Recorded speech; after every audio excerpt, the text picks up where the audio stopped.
যাচ্ছি।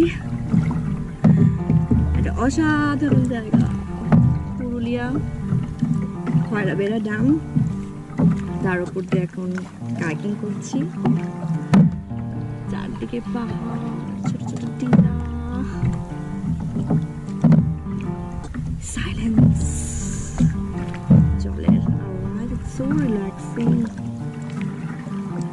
মার্চ মাস থেকে আমাদের প্রত্যেকের জীবনে যা চলছে, আমারও খুবই মনে হচ্ছিল একটু ঘুরতে যাই, আর পারছি না। তো ফাইনালি চলে এসেছি, ভীষণ ভালো লাগছে। আর কায়াকিং আমার সবসময় প্রিয়, সেটা আজকে করতে পারছি। আমি সো হ্যাপি।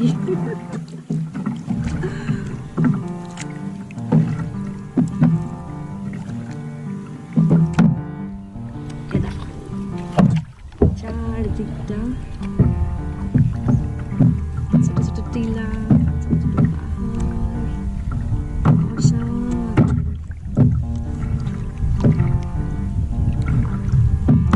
এই ভিডিওটা তোমাদের সঙ্গে শেয়ার না করে জাস্ট